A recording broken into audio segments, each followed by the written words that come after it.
In 2003, Nike signed 13-year-old Freddie Adu to a 7-figure contract.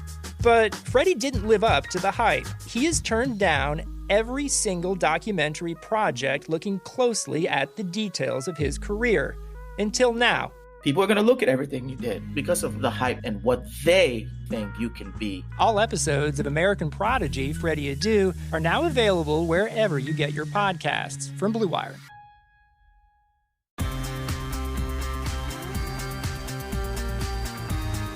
Hello, everyone, and welcome to the latest episode of Hardwood Knocks. This is Adam Frummel here with my fantastic co-host, Dan Favale. Before diving deeper into any of what we'll be talking about today, Dan, how's it going? Relative to the world burning around us, I have minimal complaints myself. How about yourself? I get that. It is it's been a weird time, and I think like this podcast in a lot of ways is like a microcosm of the world in general, where we're kind of going to ignore the COVID-19 cases that are rampaging throughout the league and causing postponements of games and possibly forcing the NBA to think about like just pushing games back entirely until things are more under control, and instead just talk about the top rookies in this 2020 draft class. So for this episode, I will say, I don't think there's a wrong way to handle it. I don't know if you listen to, but I listen to the Dunktown podcast, and the host there, they have just collectively decided that they're not going to cover the league anymore until they do something about what's going on. And I totally respect that. If my livelihood wasn't so tightly tethered to covering the NBA, I might feel the same. And I just don't know that there's a wrong way to go about it at this point. I get that sports is an escape for people. I get that this situation was collectively bargained. So I don't fault anybody who just wants to talk hoops. I don't fault anybody who wants to talk both. I don't fault anyone who's just going to, remove themselves or distance themselves from the league. I understand every single side, and there's definitely, the NBA is definitely like, there's an element they've fucked up here. Like that just goes without saying. But that's, we're not, health experts. And so that's not going to be the focus. It's definitely at the fore of our minds. And I don't fault any approach to how this is going on, aside from, we're at least acknowledge that it's happening. Don't ignore it entirely, but I don't know that there's a right answer from our side for a way to cover this, because like we're still going to watch the product, even if we're critical of how they're handling the situation. And that makes us hypocrites. I'll say for myself anyway, it makes me a hypocrite. There's an element of, my job depends on it too. I don't know how to handle it beyond this just rambling right here though. And that's just where I'm at. No, I'm with you. And I do think it's been frustrating and difficult to fully understand like what exactly goes into these health and safety protocols. Like after Jason Tatum has a post-game hug with Bradley Beal, like why is he the only one that is put into the health and safety protocols when everyone on the court was spending time with him and guarding him closely? And like none of this like makes full sense, and it feels like the NBA is kind of figuring out as it goes, which is not the ideal way to handle a pandemic, especially coming off a bubble experience that was an unqualified positive. And we get that it's impossible to ask all the players to go into a bubble for a full regular season, and that, as Dan said, this was collectively bargained. But it all feels weird and strange, and all of that is to say that this podcast is fully meant to be an escape for those who want it to be an escape, and if you don't, then turn it off and do what you need to do to escape. It's great self-promotion right there. Just turn off this podcast. Yeah. I mean, let's be honest, right? Like if you don't want to talk about basketball, like that is your right. We are not faulting you. I totally understand. I know. It's fully your prerogative. Yeah. Just hit unsubscribe right now. Let's keep the promotion going. Don't subscribe to this podcast. Unsubscribe to this podcast. I'm going to get some interesting feedback on that, aren't I? Yeah. I am ready to talk about rookies instead of the NBA's inconsistent policing of the pandemic procedures. I will still say I am confused. You brought up the good point about Tatum and Bradley Beal. And I've tried to find things on the science of the NBA saying like they don't consider in-game play high risk of transmission because it takes being in close proximity for 15 minutes or something like that. But a hug between Bradley Beal and Jason Tatum that didn't last 15 minutes and didn't include any that's the inconsistency there. Maybe they have access to better science than I can, but you hinted on it. The thing I'm struggling most with is just it feels like the policy itself is inconsistent. I do have no doubt though that it's at least rooted in some form of reason other than haphazard thinking. But it is also strange because in Colorado where I live, you can download an app, and I'm not sure how true this is for other states, but you can download an app, and if you test positive, then you can put into the app that you have tested positive, and it will alert the phones of anyone who also has the app and their phone came in close proximity to your phone. There's no 15-minute rule. So that's the first I've heard of that being required for transmission, which almost feels like a post hoc justification for the decisions the league is making. Maybe that's too cynical, but it's as Dan has said, I don't know about this either. So I'm learning on the fly as well. It's just, if they say places like gyms are supposed to be the worst of all, then theoretically a basketball game that simulates at least the physical exertion of what would be happening at a gym where you're in closer proximity to people. They're never breathing hard. They're in such good shape. But again, this is still so new and we're not experts on it. That's just what I'm struggling to wrap my head around is, look, I'm still watching the games. And so I understand there's hypocrisy here. And the NBA stopping is not good for either of our jobs. Let's just flat out. I still just don't understand the way that things are being enforced here right now, or monitored, whatever word you want to use. With that said, though, can you please take us through our impressions so rookies, the rookie rookies, time. Yeah. Yeah, so we're going to be running through the 2020 NBA draft, going through the lottery picks, and just how our impressions have changed, and then kind of the roles or levels that we're buying these players are going to hit based on these early small sample impressions.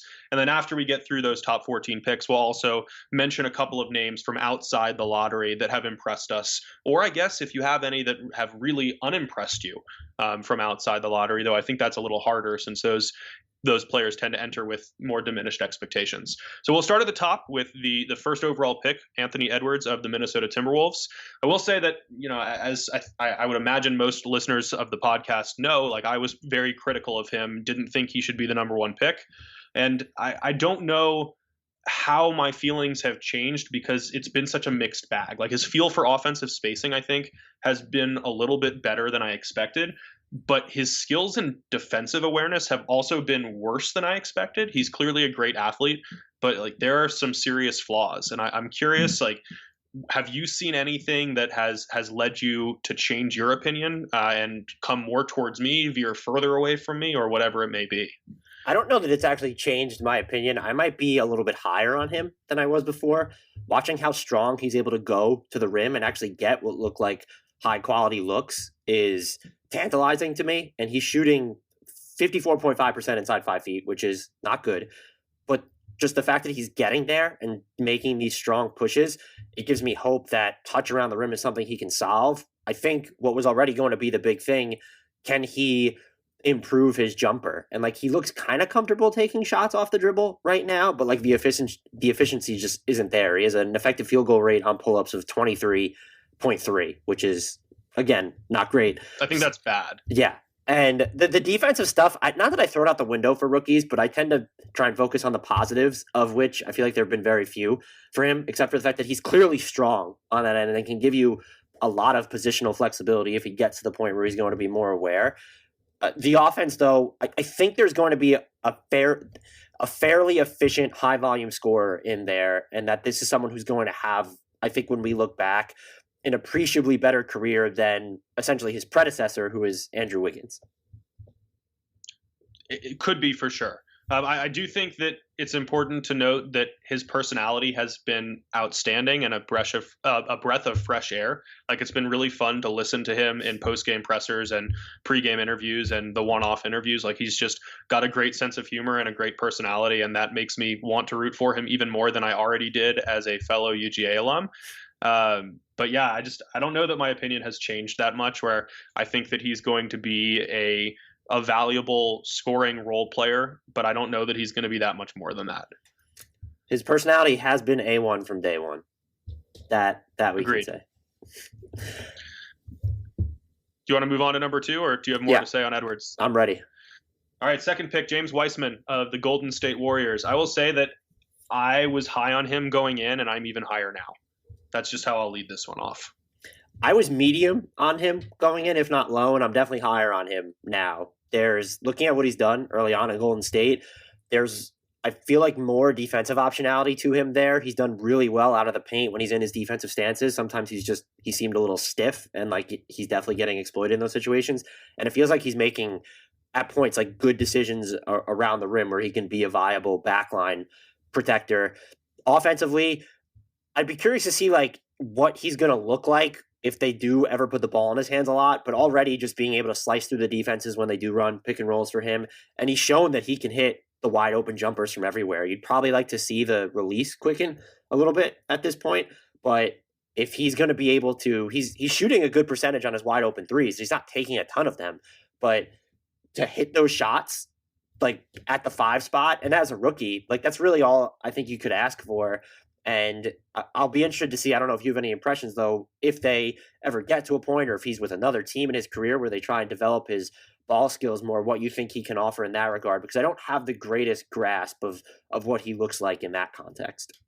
I don't think we can at this point, but ultimately, like, this is a guy who isn't going to turn 20 until the final day of March, has played prior to this season 3 games above the high school level, had an extended hiatus before he was able to get back on the court again, and he looks like a switchable defensive big who can protect the rim in multiple situations and play a convincing 2-way game with Steph Curry. Granted, Steph makes it easier for everyone to play a 2-player game with Steph Curry, but like he, as you mentioned, has looked great slicing through the defense. He seems to have a good understanding of where to be and where to go. And I'm just ultimately like, I'm very impressed with what I've seen from him mentally at this stage of his career, entering like a fairly tough situation with a team that is expected to be competitive right from the get-go, but doesn't necessarily have the personnel in place to do that.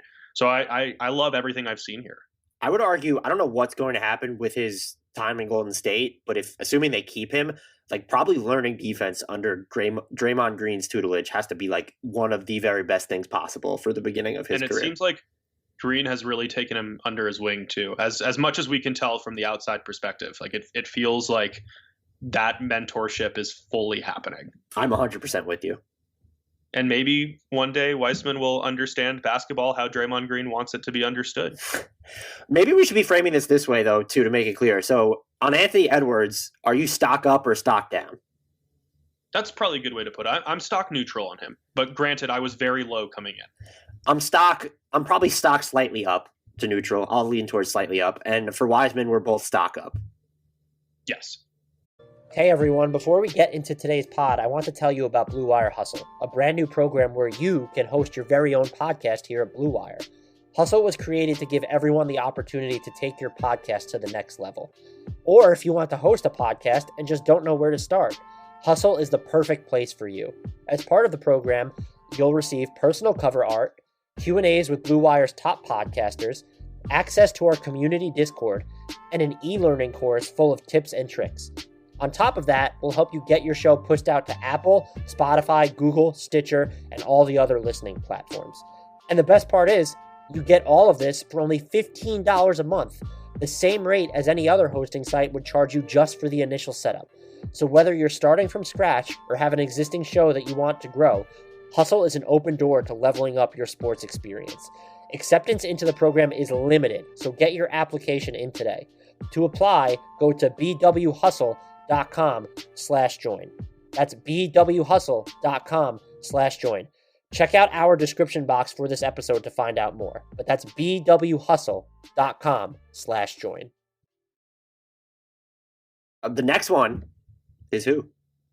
I was so high on LaMelo Ball coming into this draft. I thought that he should have been the number 1 pick for the not for the Charlotte Hornets, obviously, because that's where he ended up at number 3. And I'm still stock up. Like this dude he seems like he's going to be a superstar. The magnetic personality, the shot coming around quicker than expected, albeit with some of these random leg kicks on the jumper that make me question how sustainable and consistent that shooting form is going to be. But when you pair all that with just the absolutely immaculate and creative passing that he's displaying as a rookie without having his turnovers climb up too high, he is an unbelievably impressive offensive player. And I have no reason to think anything other than superstardom in his future. Ooh, superstardom. That's interesting. I'll include the super, not the super duper stardom yet, but like the superstardom. So he's not like on Frank Ntilikina's trajectory, is what you're saying. Correct. All right. I'm glad we're on the same page there. I'm stock way up for him too, and I was probably lower on him coming in. The shot selection worried me, and what was the efficiency going to be like? The sample size, again, is incredibly small, but he is shooting 57.1% on pull-up twos and 40% on pull-up threes, and he's shown that he can work off the ball. And you just couple that with his passing, and it's like this guy probably is going to play. He has, I would go as far as this looks like someone who could be one of the 25 best players in the league, but at some point, not right now, obviously. And that's, especially from this past draft where it felt like there was so much uncertainty near the top, that's a hell of a player to wind up with. I would argue that Charlotte might even need to unleash him a little bit more, and maybe also as well their decision to have Gordon Hayward is probably being validated to some extent, where it is taking some of the pressure off of him. The way they got to Gordon Hayward is what we've always questioned, but that is fair to note that it does feel like he's in probably a more favorable situation for his numbers and just overall performance than he would have been had Charlotte decided to steer fully into the bottom. I think LaMelo has made Terry Rozier look better as well, just because he has less defensive attention focused on him and doesn't need to be in the spotlight as we're analyzing whether that contract was a bad decision. It has not been good for Devontae Graham, whose shooting slump, I think, is going to push him into a far smaller role in the rotation in the imminent future, unless he just has like one of those 10 of 10 games. Yeah, I thought they couldn't trade him going into free agency next summer, but that might just be a name like another team should maybe take a flyer on him, because he was a really good shot creator last year, even when his efficiency was coming down, and everything is just off for him. I think this year he is shooting, just a fun fact, 26% at the rim, which is, actually lower than he's shooting on above the break threes right now, which is 27%. I'm surprised the numbers are that high, honestly. The rim one, like you can't throw a beach ball in the ocean right now. He's never been a good finisher at the rim. He's small, but 26% even through 10 games is surprisingly big. I was excited about 3-guard lineups with Rozier, Devontae Graham, and LaMelo. I'm not excited about those anymore. Terry Rozier, though, has quietly been really good now in the past 2 seasons. He might generate some all-star conversation if he keeps this up. Whoa, I'm not. This feels like when we crowned Devontae Graham himself an all-star last year. Let's maybe not go that far. Well, I think that are there even all-stars this year? There's no all-star game. Yeah, the teams are still going to be named. They're just not going to play a game.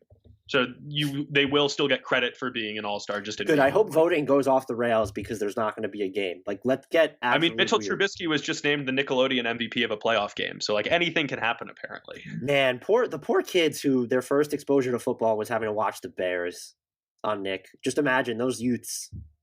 I feel bad for them. I'm not a big football guy, so maybe pivot to the NBA now. You've seen Mitchell Trubisky, now come watch LaMelo Ball. I think that's a great idea. New marketing campaign.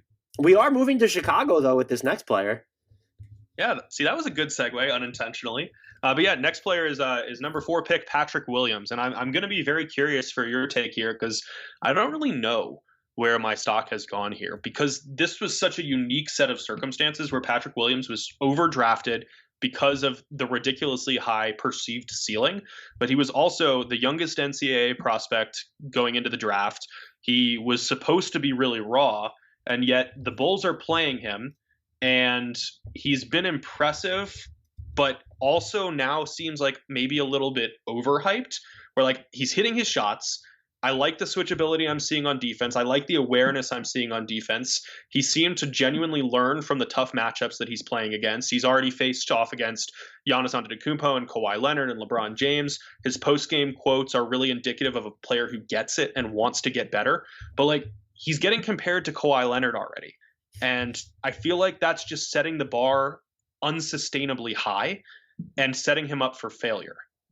Yeah, I don't see that on offense. I don't see even when he was with the Spurs. I don't see it on defense. No, he's not an insult to his defense. It's a compliment to Kawhi. Right, and it's if he eventually gets there, okay, maybe, but I don't see the same level of quickness. There's not that ubiquity on the defensive end. I will say I'm still stock up, and I was high on him to begin with. Yeah, absolutely, and I think that's totally valid. But I think the two things I've been impressed most with is like there's actual shot making there on the offensive end. Some of it's when it's, him hitting these pull-up jumpers. Yeah, that's encouraging, but there's still like this graduality to it where it feels predictable or he's not moving quick enough. But like maybe that extra speed or that extra gear comes in time.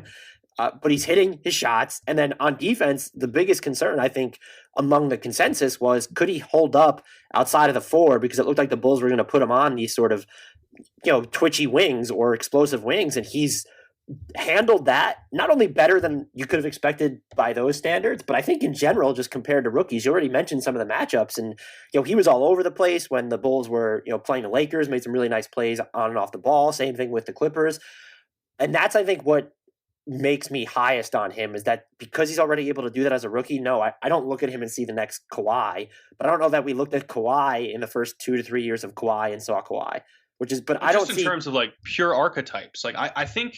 If I can throw out a different, ridiculously lofty, overly optimistic, I'm going to see if you're throwing out the same name I'm thinking of. He plays more on defense like Giannis than Kawhi to me. Oh, okay. Where you still have the positional flexibility, but I view Kawhi as more of a dominant wing defender who can do everything else, and I view Kawhi as more of the dominant forward defender who can do everything else and kind of thrives more off the ball than on it. And that's how I see Patrick Williams' career going, where if like he can be a poor man's Kawhi or a poor man's Giannis on defense, then that's a success. I was going to throw out, and you might be able to tell me how off base this would be since I know you love him, was a Sean Marion type on defense. Yeah, I think that's totally valid as well. And I would view Sean Marion more in that Giannis pool than the Kawhi pool anyway. It's not an insult. I feel like all of these comparisons are way too lofty at the moment. Right. And the fact that we're even willing to mention the names, albeit saying that they're optimistic projections, is encouraging for a guy who I think he turns like 16 tomorrow. Wow, he's younger than Jason Tatum, who just celebrated his 19th birthday for like the 12th time. Right. Yeah, that's crazy. Yeah. But yeah, I think, look, I've not enjoyed watching the Bulls. I've seen that some people are like kind of getting higher on them over the past couple games. Patrick Williams has easily been my favorite thing about Chicago this year, and it's not even really close. I've enjoyed some moments from Kobe White, but Patrick Williams is, even I, who was super high on him and was kind of hoping that he'd be around there for the Knicks, like when they were drafting, I thought 4 was too high. I thought that was just too high. And so that's why I'm stock up, is that I thought the Bulls were even reaching there, but it feels like they might have made a really good decision, and I'll be interested to see just how he comes along on defense. Like, is there that dominant element to him? And then also, I want to see his offensive ceiling. I just don't have a great feel for it, where I feel like he's doing a bunch of things, but like, what is he going to be? It doesn't have to be dominant, but like specialize in. What is going to be his offensive specialty? Yeah. And I don't have, maybe if listeners do, throw it out to us, but I have zero feel for what that's going to be. Yeah, I think I'll go stock up as well, just because I did think it was a little too much of a reach for Chicago, and he has justified it to some extent. But I think I'm just more excited about what I'm hearing after games than what I'm seeing during it still. And that's not even an insult to what he's doing during games. It's just like, I don't think you often have young rookies, especially, who have the presence of mind to talk about specifics in their matchups and how much they're learning from them and how much they're struggling in them as well. So just, when he plays and has to guard Giannis and talks about how sore his chest is because he's bodying up too closely and he's learning from that kind of stuff, like those are the kinds of awareness indicators that get me excited about these players. I'm with you. Number 5, Isaac Okoro for the Cleveland Cavaliers. And I will be the first to admit here that I have not really seen him enough to have a firm indication of how I feel here. Yeah, I from what I have watched, I'm impressed by the hustle and the instincts that he has, but I wanted him to be more than just this like gritty 3-and-D role player, and I haven't seen enough, both in terms of volume of watching him and what he's done on the court when I have, to think he's going to be much more than that right now. Yeah, he missed, I think it was 5 games with an ankle sprain, and he was also on the COVID-19 health. Yeah, he was on the COVID protocol, yeah. So you just haven't been able to see too much of him. The defensive hustle is clearly there. I like that his shot profile is kind of simplified, where it's like, hey, he's not going to take mid-rangers. It's just shots on the inside and shots from beyond the arc. And they have so many just other creators and better players that it doesn't surprise me that he really hasn't had this opportunity to branch out on the offensive end. That being said, based on what we kind of saw from him at the preseason, it does feel like there's another element there to his offense that they could probably put the ball in his hands more if they wanted to. I don't know how realistic that is to expect when they have Garland and Colin Sexton. Kevin Love will eventually be healthy, and then whatever is going to wind up happening with the Kevin Porter Jr. stuff. It'll be interesting to see what his role becomes, but I would say I'm stock neutral on him. I wouldn't say. Yeah, I'm in the same boat. There hasn't been enough which I would say is a good thing, because I was probably stock higher on him going into the preseason. Like after the preseason was done, I would have been higher than I initially was, and I'm stock neutral from there. And for someone who doesn't have the largest sample size, even in what is already small sample size theater, I would think that that's pretty encouraging. Yeah, I agree with you. But let's just move on, just because I don't think we need to spend any more time there, unless you have anything more to add. No. So we're going to skip straight past the 6th pick of the draft, because Onyeka Okongwu is still recovering from his foot injury and has yet to debut for the Atlanta Hawks. And we're going to move on to number 7, Killian Hayes for the Detroit Pistons, who is now out for the rest of the season after only playing 148 minutes. And if you are anything but stock down on him, then I don't know what you were watching, because he shot 27.7% from the field and 25% on threes and looked entirely overmatched on both ends of the floor, no matter what he was doing. So I'm going to provide some pushback there. I'm probably more stock neutral on him. The efficiency was not great, but when you look at just the parameters under which he had to work, they weren't ideal either, just looking at Detroit's offense. And I feel like he was massively overextended. Yes. And so he has just coming around screens, it feels like there's a feel there from him. He's also, I think the floater game is eventually going to be fine. And I think his outside shooting, as a spot up shooter, I don't see a guy who's going to hit all these off the dribble looks. I think he's going to be fine there too. And so I see what's going to be probably a pretty good offensive player, and the efficiency just hasn't indicated the same. I'm still stock neutral on him. The injury sucks. So now you're losing a season. I think you have to be stock down in that regard, but I wouldn't lower his ceiling based on, or even my expectations for his career or what's going to happen next year based on what I saw. And again, the efficiency is bad. And I mean, we can go through those numbers. It's more than the efficiency. It's just like how overly reliant he is on his left hand and how little confidence he has on the defensive end. And he did not look like he belonged on an NBA court at any point. He's 19 years old and playing for the Pistons. The ceiling could still be there, but when you draft somebody at number 7, even in a weak draft class, you're expecting them to at least look like they belong in the NBA and don't need multiple years of seasoning overseas or in the G League. I think that's where we fundamentally disagree. Is I don't know that I don't view him as an NBA player based off what we've seen. Like I didn't think he was that overmatched. I'm in no way saying he can't get there. You just said he's the worst basketball player you've ever seen since Anthony Edwards. That's absolutely. Yeah, and Frank Ntilikina. Yeah. Wow. All right. Moving on to a 30-second mention on Obi Toppin, who has played one game. Can you take us through? Yeah, I don't really know what there is to say about Obi Toppin, who was the 8th pick of the New York Knicks. He's played 24 minutes before he got hurt and has yet to come back. And what can you take away from that? One, I still wish the Knicks would have taken Devin Vassell or more preferably Tyrese Haliburton, but that's my one strong take. Two, I think he's going to end up I think the offensive bag is going to end up being as advertised, if not deeper. He's only played one game, so he's shooting 25%, he's shooting well from 3 still, but it's been one game. I think he's going to be a fine shooter. He's a better passer than I realized, and he might be able to make some more complicated. And this is stuff coming from the preseason too. I ultimately do not think that he was the right pick for the Knicks, but it's just been, I still have an open mind with him, I will say. Again, though, I was impressed with his awareness during the preseason. He seemed to know when to get to the dunker spot and how to fill lanes. All that was good and what you would expect from a guy who was so dominant at exactly that kind of stuff in college. It would be I'm nice. still pretty high on him. Yeah. I think I was always higher than you. You definitely were. He needs to be back on the court, though. He's dealing with a right calf strain, which has caused him to miss all this time. And, Tibbs, the thing, first of all, I don't think the Knicks they're already starting to come down to earth, and Tibbs is getting a little too veteran happy already at the moment. And no way. Well, look, his options are limited because Toppin's injured. Frank Ntilikina is injured. I understand that Dennis Smith Jr. at this point probably just isn't playable. It's I get that, but Alec Burks has also been injured. And so it's that's one veteran who hasn't been getting minutes. I want to see Toppin on the floor. I want to see Ntilikina. I want to see the Knicks just lean into lineups that have more than just R.J. Barrett and Mitchell Robinson as their trademark youngsters. That's my This is a long 30-second section on Obi Toppin. That's my big takeaway from Obi Toppin is he needs to get healthy to save Tibbs from himself. I'm with you. Moving on to number 9, Deni Avdija for the Washington Wizards. I'm going to go stock neutral here, and I mean that as a compliment, because he was billed as that super NBA-ready guy who could immediately contribute in a number of areas, might not have had that star-level ceiling, and that's exactly what we've seen so far.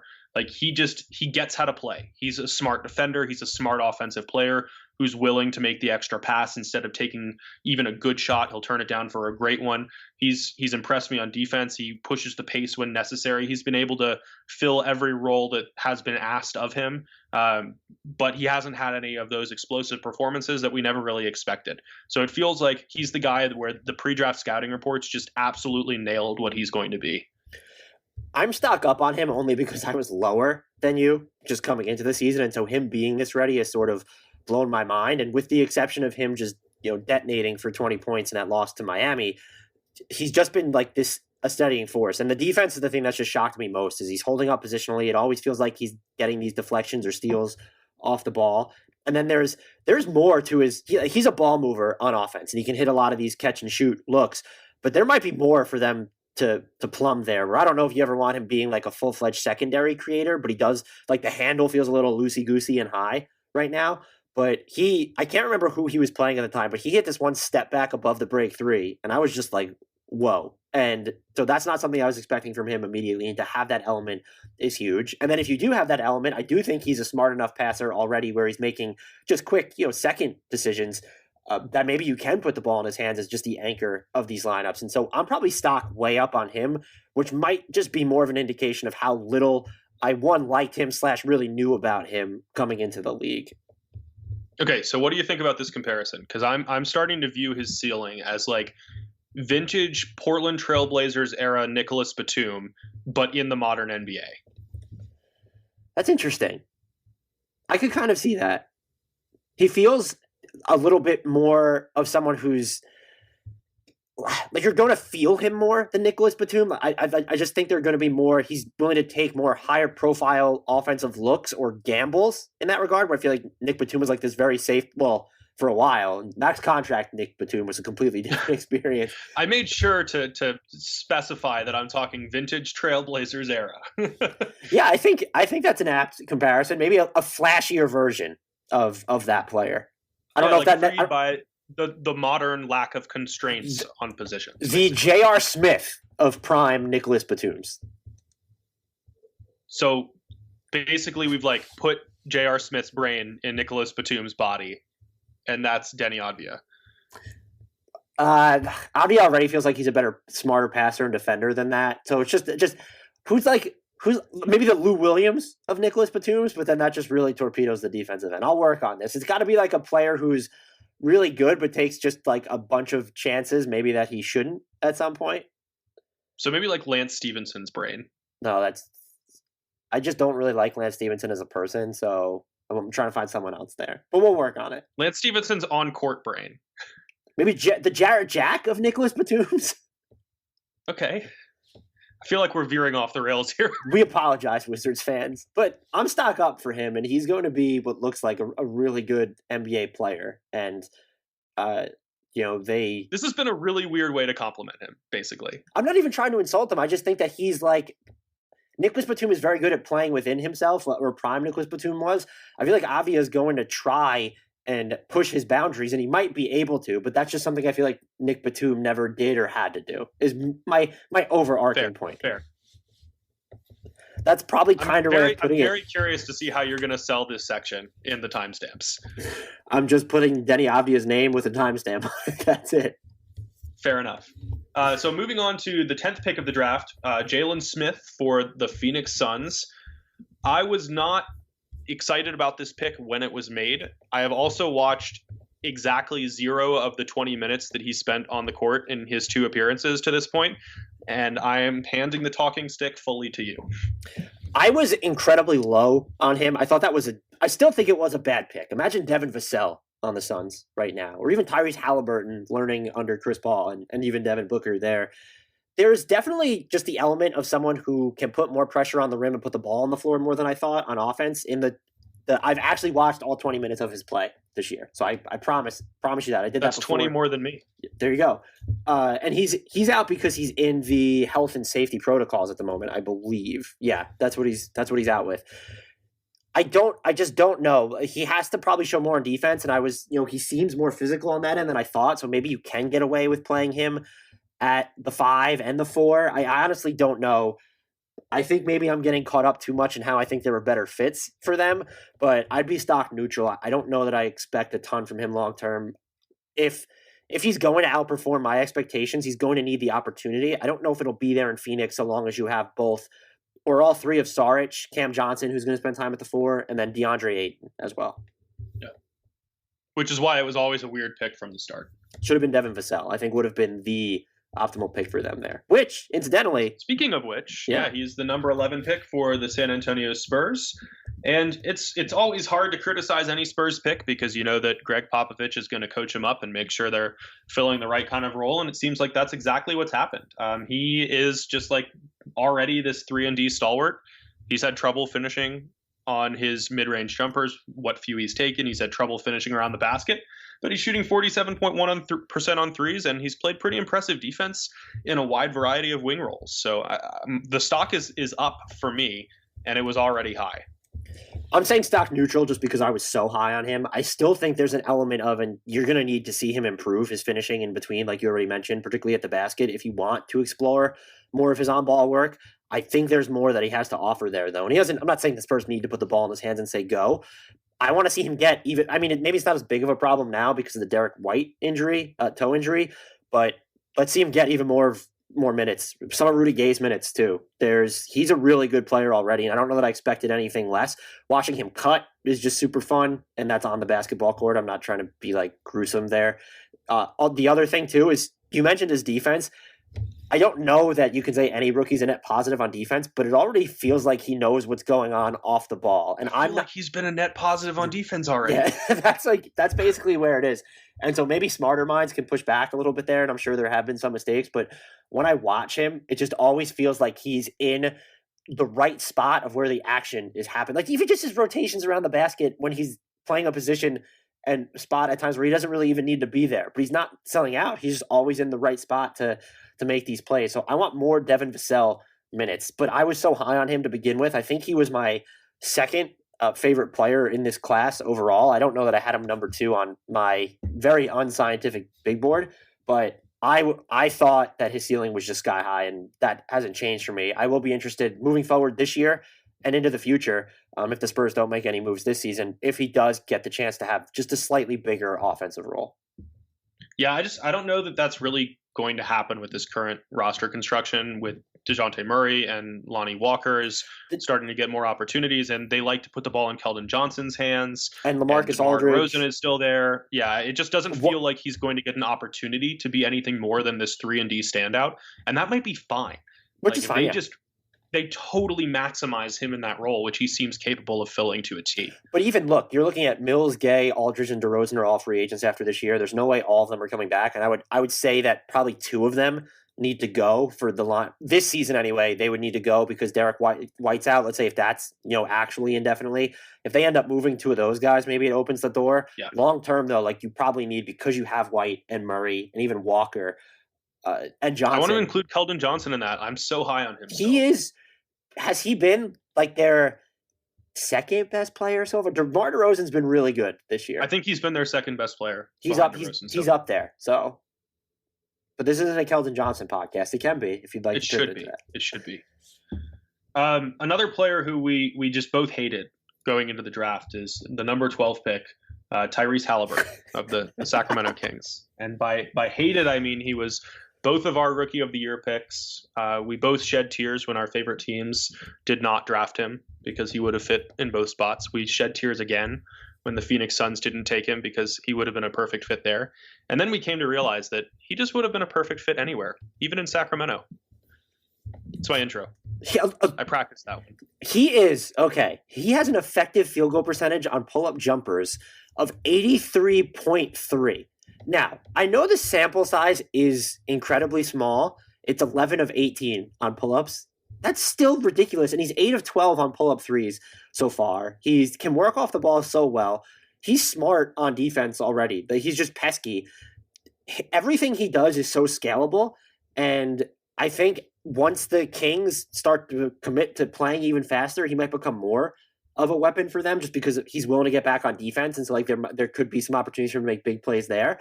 And I just want to see more of Tyrese Haliburton like kind of piloting the offense. And De'Aaron Fox is there, so that obviously matters, and De'Aaron Fox is really good. But as we sort of move forward, like even just some of these lineups that don't have De'Aaron Fox ready, he just feels like such a good anchor for Sacramento at both ends of the floor. And he has been easily, to me, the most well-rounded rookie, and I would say the best rookie until this point. Has any of the first-year players been better than him? Maybe LaMelo Ball. He might be that good still. But yeah, I mean, like, what Haliburton has done already is just absolutely incredible. Like, all the things you mentioned, plus serving as a steadying force in crunch time situations as a rookie, plus proving that his shooting can translate, which was in question going into the draft, plus making his opinions heard loud and clear on social media about political topics, which I respect the hell out of. Just like he's checked all the boxes. Yeah, he's been so good. And he hit, I can't even remember the team that they were playing, but he hit on Friday. That wasn't the Warriors game, was it? No, I can't even remember what team, but he hit like this just absurd step back three. They were playing the Raptors, and he hit a step back three with a ball fake thrown in there. Yeah, it's from the left corner, right? Yeah, he's like, I think it was more closer above the break, but he's just so good. I really wish that the Knicks would. I do know which one. Because it was a couple of possessions before he hit that fall away three from the left corner. Yeah, and I think on the very next possession of the three that I'm talking about, he like picked up a steal on the D. He's just everywhere, and he would be my rookie of the year pick still right now. I totally understand people who think it might be LaMelo Ball, and look, if they commit to starting him and just giving him even more minutes, there's a chance that he ends up being the clear pick there. I mean, those are the two obvious front runners. Like, I don't think there's anyone else who is even in the discussion at this point. To actually win Rookie of the Year, I can't even name anybody. Yeah. Is there anyone moving on to number 13? Oh. Go ahead. I was going to say, is there anyone that you can even see? That's a good question. Maybe Patrick Williams? I mean, I think I don't think Patrick Williams has the ceiling this year to get there. I could see Obi Toppin getting healthy and making enough noise for a Knicks team that somehow commits to young players. I could see Anthony Edwards like having something click and scoring enough points to curry favor in an award that typically goes to the guy who scores the most points. But beyond that, probably not. Yeah, I don't actually know that I would even put anybody in there. I'm struggling to think of who could catch them. Maybe I think Patrick Williams. Those were stretches, yeah. Yeah, Patrick Williams would probably be the most likely one for me. And just maybe if the Warriors said, hey, we're going to play, now that Draymond Green is back, we're going to mirror their minutes identically or something, or just play him a bunch more than they have. But even that then rests on just him, not even just doing what he's done, but actually improving in more minutes. Yeah, it seems unlikely. I know that number 13 is not going to work his way into the Rookie of the Year conversation this season because it is Kira Lewis Jr. for the New Orleans Pelicans, and he has played only 13 minutes, and it definitely seems like it's because he just isn't ready to fill a larger role, even for a team that isn't quite sure whether it's fully rebuilding or just partially rebuilding. Yeah, I will say, though, for what they need when looking at their half-court offense, like there's a chance that he could be it. It's just not going to be this season, and they might just give him the Nickeil Alexander-Walker treatment this year like they did to him last year, and so I wouldn't expect him to work his way in there. I do think that he's going to end up being the type of guard, though, that can really orchestrate things in the half-court, who you can also play alongside another ball-dominant guy, which works out because you have Brandon Ingram there already, and there's a chance that you'll also have Lonzo Ball there, too. I think I'm stocked down on him in the short term just because I did think that he was ready to fill a bigger role than this just because of his quickness, his speed in the open court, and his overall ball handling acumen. But I am not stocked down. I'm definitely just stock neutral overall because I think that New Orleans has demonstrated that it is willing to commit more to a long-term plan than giving in to those immediate that need for immediate contribution. We saw it with Zion Williamson when they handled him so carefully with the injuries. We saw it with Nickeil Alexander-Walker, as you mentioned, and I think we're seeing it now here too. Yeah, and look, if it wasn't clear beforehand, we were both stock up on Tyrese Haliburton. I don't know if we noticed that. Yeah, I don't think we really needed to say that. I don't know that you can be, if you're talking about specifically to this season, yeah, it has to be stock down because it doesn't feel like there's going to be opportunity for him there unless New Orleans does make a trade, which is possible because Bledsoe's not a part of the future. Lonzo Ball's entering restricted free agency. Maybe something happens. Long term, though, we haven't been able to see anything that would make me lean one way or the other. Agreed. As opposed to number 14, Aaron Nesmith of the Boston Celtics, where he was billed as a shooting specialist coming in, except he hasn't been making his shots in the admittedly small sample so far. He's played 39 minutes over 3 games. He's shooting 25% from the field, 22.2% from 3-point range, has yet to attempt a free throw. I'm worried that he's not capable enough in the other areas to allow Boston to get the most of his shooting specialty because he's looked so overmatched to me in just about every facet of the game in that brief time. Yeah, I feel like everything he does happens in slow motion a little bit, but he's also played the minutes that he's gotten have not even been real NBA minutes. And so it's tough to gauge that. I do think his shooting is eventually going to normalize and he'll be fine. Does he do enough other things though to justify staying on the court, especially when they have, Peyton Pritchard in front of him in addition to a healthy eventually Kemba Walker? And the guard rotation's all over the place right now. There's Romeo Langford's eventually going to be healthy too. There are just so many names that you could throw in this boat. Carson Edwards still exists, by the way, in case anyone was wondering. So it doesn't seem like the Celtics want him to or know that anyway. So yeah, I don't know. I'd probably be stocked down on him though, to be honest with you. I think so too. Yeah. And that's just the fairest assessment is I don't know what else he's going to end up bringing. Even if there's more ball skills on offense than we've seen, I'm just not unbelievably high. And part of that just might be, and I'm sure we'll get to him as we to talk about these more noteworthy rookies outside the lottery. Peyton Pritchard has just played so well where it's is the opportunity in Boston ever going to be there for Nesmith? That's where I'm at with Nesmith, where it's I don't know if it was just a bad landing spot for him, but I just, again, based on 39 minutes of play, this could not be indicative of his future. It might be, we just don't know because the sample is so small, but I don't know that he's ever going to get a chance to show off those shooting skills. He's just, I don't know that he is good enough in other areas to ever get that chance in Boston. And it's hard to believe that, a guy who is going to go down as a number 14 pick who doesn't play much is going to get that chance elsewhere. Yeah, I'm with you. Who else is who's standing out for you, stock up or stock down from this draft class? And the one thing I'll say, going through this, I don't think we had many, if any, stock downs. This draft class has been, once you step outside the traditional context of, there wasn't enough superstar power at the top, and I'm in agreement there wasn't. It looks like this draft class, though, is still deep in the lens of having actual NBA talent, of guys who can contribute. I feel like we said that from the start, too, where it's look, if you look past the lack of power at the top, there are a lot of guys who are going to contribute to rotations for a long time. Yeah. And I do feel like that's what we've seen. So I wrote down a couple non-lottery picks who have impressed me to this point. I don't really have any stock downs outside of the lottery just because if you weren't drafted in those top 14 picks, the expectations were low. Maybe you could be disappointed with Cole Anthony's shooting percentages or something, but he's also being tasked with a significant role as a rookie who needs time to grow. So yeah, the guys who have impressed me so far, number 19, Saddiq Bey of the Detroit Pistons. I've been really impressed by his shot, by his ability to get to those open spaces working off the ball. I think that his role is only going to continue to grow in Detroit. Tyrese Maxey at number 21 for the Philadelphia 76ers, where we've seen that one game where they were ultra shorthanded because everyone was in the health and safety protocols, and I think he went for 39 points if I remember correctly. Just that explosive scoring ability is always impressive at every level. Player, at every level. Emmanuel Quickly, who I'm sure you'll want to talk more about, at number 25 for the New York Knicks. As you mentioned, Peyton Pritchard, the next pick of the Boston Celtics. Desmond Bane has been the NBA-ready shooter we thought he could be for the Memphis Grizzlies as the number 30 pick.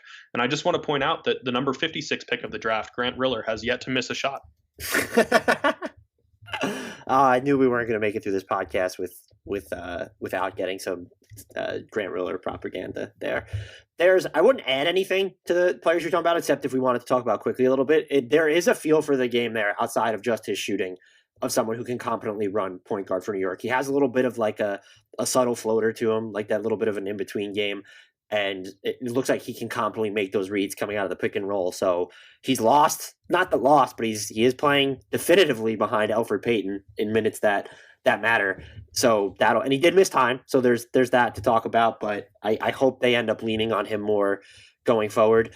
Some other names that stood out to me and that I do not think you mentioned, Theo Maledon has been just fantastic in Oklahoma City in the sense that I feel like he's already like one of the most confident passers that there might, like the decisions he makes, he's just so confident that they're going to work out, and they don't always do. Like that's just clear. But I feel like he's going to end up being a pretty good offensive player in the NBA. I'll reiterate Tyrese Maxey, like you said, just like the Sixers might have found a 3-level scorer who can work on or off the ball and is going to bust his ass to defend when he's on the ball as well. Like that's a huge find at number 21. And this is, maybe I was just too low on him. I'd say stock up for this guy, but Isaiah Stewart just has more switch to him on defense, I think, than I ever gave him credit for. And he's just kind of like, you feel his minutes when he's on the court thus far of what I've seen from the Pistons anyway. And so super impressed with him there. And I think that's really, those are my only strong impressions of these rookies. I don't know that I look at anyone and say like, I'm super stocked down. Something that maybe Cole Anthony, you mentioned one that might be fair to look at, but like you said, the circumstances under which he's playing matter. And then I don't know what I would say about this player, but I am officially intrigued by him, would be Aleksej Pokusevski in Oklahoma City. There is like a real fluidity to his game, and it's so jumbled and janky right now. I don't know what he's going to become. I still think he was a reach. Where did he end up going? Number 17. But I am officially intrigued. I don't know. I guess that makes him stock up for me, but he's someone that I'm just going to be monitoring more closely going forward. I'll give you a couple non-draft pick rookies who have impressed me as well, since we're just talking about the whole rookie class. Jayshawn Tate for the Houston Rockets. Sure. I'm totally into his defensive effort and awareness already. I think it's telling that he's already carved out like a fairly substantial role in an admittedly thin rotation, but like Houston seems to trust him on that end, which is big. And the same goes for Facundo Campazzo for the Denver Nuggets, where we knew going in that he's such an experienced player from all his overseas action that he was going to be able to immediately translate, and he has been that exact kind of pesky guard that we expected him to be. But then the more unknown guys, in a very small sample, Nathan Knight for the Hawks has impressed me. I'd like to see more from him. Just a bigger guy who can shoot, who can really stretch the floor. And then Sam Merrill for the Milwaukee Bucks. I don't know much about him, but he's displayed this shocking all-around game where he's been able to contribute, again, in very limited samples, in just a number of different roles as a facilitator, as a scorer, as a floor spacer, as a competent defender. Like I want to see more from him too. This one's higher profile. Nathan Knight, by the way, too. He had the one game, I think, what was it, Hawks? I'm just not remembering any of these opponents. I've seen too much basketball at this point, but they're just so banged up. Like they don't have Okongwu, and I don't think you're definitely talking about the Memphis game. Yeah, like that was just lightning rod in that. So that's someone who's definitely worth watching moving forward. And I can't remember if you mentioned him. I know he's higher profile, but Precious Achiuwa in Miami, just already playing real minutes for them and seems to have a great awareness when he's off the ball. And there's, excuse me, there's a huge motor there, and he, not so much in the regular season, I think it was during the preseason, like he showed like, hey, maybe he'll have some more range too on the offensive end. And he feels like he's a very high IQ player right now. And so there's, again, like we've said, this is deep with talent to at least worth monitor as we move into the longer term here. There was very few stock downs, and we're not, maybe we are, like optimism is always good, I would say, but I don't know that you could be definitively so down on anyone at this point, aside from you thinking Killian Hayes is the worst basketball player you've ever seen. That being an exception. The worst I haven't seen. Yeah. That does it for us, though, unless you have anything else to add. No, I think we covered a lot of players here, which is a testament to the depth of this class. I can't believe I forgot Nathan Knight. He should have been at the top of the podcast. That is my big regret. We will leave you, though, with this. Please, please, pretty please, remember to rate, review, and subscribe to us wherever you get your podcasts. Whether or not you use iTunes, though, head over there, search Hardwood Knocks, write a review, throw us a 5-star rating, 5-star ratings only, and then write whatever you want in the review. Mean, constructive criticism, happy, whatever, thoughts about why Frank Ntilikina is the best player you've ever seen. We really do appreciate that. Follow us on Twitter at Hardwood Knocks. Don't forget to subscribe to our YouTube channel where our podcasts are posted as well. YouTube.com, search Hardwood Knocks. Until next time, though, we leave you with the shout out to the one, the only, should have been mentioned sooner in this podcast, rookie and two-way contract holder, Nathan Knight.